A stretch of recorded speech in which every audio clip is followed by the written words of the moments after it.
be curious? Well, there was a quote, famously said by one of the greatest scientists of all time, by someone whose name is being used synonymously for genius. Who knows who I'm talking about? Albert Einstein, yes, correct. And even though I believe there were more specialties about Albert Einstein that made him an actual genius, there's a lot of truth in this quote. So today, we're going to dive into the world of curiosity. First, let me share a story from my personal experience in school and actually of a classmate. 8th grade, there was this one overlooked student. We called him Eric for today.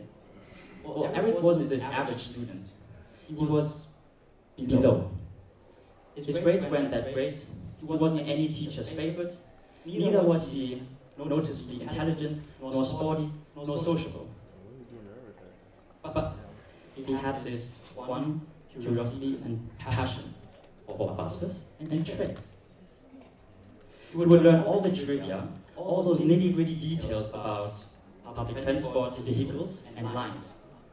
So once I tested the practicability of this knowledge, I asked, hey, so I need to get to this tram stop for football training, starting from our school's address. How do I get there? Well, you can take the 191 or 291 bus to station A, then you can decide whether to take the 16 or the M6 to station B, and then once again you can ask, or you can decide whether to walk for one stop or hop on the M5 and get there directly. Wow. Well, that was the first time Eric has really impressed me. Apparently, he knew all the tram stops, the train stops, and almost all the 6,500 bus stops in Berlin. Well, most of you have heard of frameworks and scores that describe cognitive capabilities, such as intelligence quotient, IQ, emotional intelligence quotient, EQ. But have you heard of curiosity quotient, CQ? No? Now you did. Author and Pulitzer Prize journalist Thomas Friedman once put this formula. It's very simple. It essentially means that curiosity quotient paired with passion quotient is greater than intelligence quotient. Well, as a reason, he states that the passion quotient leads to higher intellectual investment and higher knowledge acquisition over time. And speaking about knowledge acquisition, a study at the University of California has also proven that curiosity leads to higher knowledge retention. Out of all those participants, 30% more likelihood if you were curious about the fact before. It doesn't even matter what fact, it also doesn't even matter if it's related to the actual knowledge that you're getting. Why is that so? They found out that there was a higher activity in our midbrain that usually releases dopamine. And dopamine, some of you know, is the neurotransmitter that helps us feeling rewarded. But it can also enhance the formation of new neural connections. Crazy, right? Now, don't take this formula too much in a literal way, because we have to be honest here, curiosity and passion are very difficult to actually measure. But what it does highlight is that there are many more big success factors next to logical and emotional intelligence, right? So Eric pretty much was the perfect example of that. He showed that his curiosity and passion led to abilities that come from much more than mere intelligence. And one more happy ending for Eric. He now works at the largest public transportation company in Germany, Deutsche Bahn. Now, enough of curiosity science. Let's talk about physics to make Albert Einstein proud. Well, we're going to talk about the second law of thermodynamics. More specifically, the concept of entropy. Any physicist in this room? Awesome. We have one physicist in here. So, just for you, sir. Two physicists. Okay, just for you, we're going to make it in the actual definition already. So, a physicist would say that the state of entropy of an isolated system will always increase over time. Got it? Cool. We can also simplify this, don't worry. So let's imagine entropy as the process of disorder, chaos. Right? Now, we have some almost warm coffee and cold milk. This is an isolated system. Okay? Now I'm going to pour the milk in.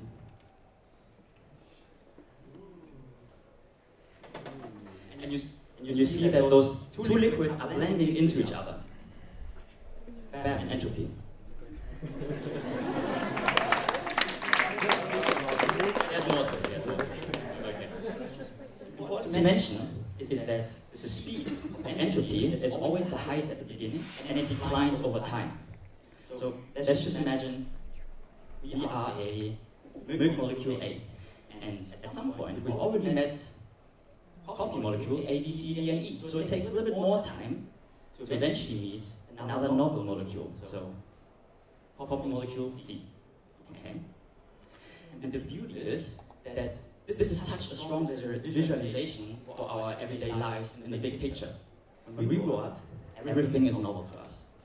When we start thinking, we have this sense of wonder. Okay? Well, imagine or think back to your childhood. The first time riding a bike definitely felt more exciting, more novel than the 1000th time. Right? Going to the dentist for the first time was a much more sharpening experience than the 50th time. It's just natural that our speed of entropy in life decreases over time because we get so much more experience. When we're teenagers, life feels limitless. But imagine once we're 80 years old, maybe our lives, even a year doesn't feel like one exact year anymore, because we don't make many more novel memories and experiences. And do you see this ending point? This is the end of entropy. When everything has mixed, you reach the maximum of disorder, or the maximum of chaos. This is what physicians or physicists would say is equilibrium. And physics has also taught us that in equilibrium, there is no more movement. If there's no more movement, there's no time. And if our time stops, it means death. Now the great thing is that we can actively keep our entropy curve steeper by keeping our senses of wonder, by being curious about people and things. We're always constantly asking our environment, by challenging what we know and we don't know. Well, a 3-year-old child, maybe you don't remember anymore, but this is when we start thinking a lot and we question everything. So on average, a 3-year-old child asks 100 questions a day. By the time the child turns 11, they almost forgot about asking questions. And as adults, on average, we ask 3 questions a day. So let's all get younger again. Okay? Everyone can be a teacher to us. Everyone. Eric was a teacher to me, even though I didn't believe it at first. You can always learn something from anyone. Now look around. Again. Maybe the person sitting next to you is the most inspiring person you'll ever meet. But you need to be initiative. You need to ask. If we don't ask others, we can even ask ourselves to spark more curiosity. So if I think, I need to learn this, I would also ask myself, what would my future look like if I did learn this? Or if I think something is extremely boring, I could ask myself, well, why are other people so interested in this one topic? Buses, for example. Alright, I hope you're feeling more motivated and encouraged to ask a lot of random questions now. But there's even more to curiosity than asking a lot of questions, which is doing things. The former New York Times columnist Adam Bryant interviewed over 500 chief executives over a span of 10 years. And he found that applied curiosity is the single most important quality that explains why all of those people became CEOs. He understood that those leaders have the relentless habit of trying to understand and making sense of their world. I believe uni is not everything. I don't believe specialization is everything. I also believe that the 10,000 hour rule is a magical rule. I believe transfer knowledge is the key to an ever-changing world where AI and robotics are already putting a lot of our jobs at risk. So curiosity and learning by doing is helping us to navigate and quickly adapt to these new changing environments. For most of us, there's no linear career path anymore. So maybe it takes some of the pressure out to make very conscious and big career decisions. So again, I'm a big believer of transfer knowledge. So every project, every venture, every team I see is a playground. A playground where I can poke and pique my curiosity.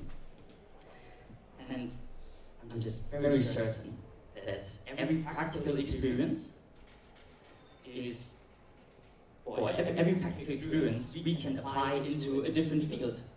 At some point in the future, it doesn't matter. Okay? So maybe we don't all need to be like Albert Einstein. But I do believe that there's a little Eric in all of us. So after ending this little monologue over here, I hope that we all can say much more often, I don't know, but I want to know.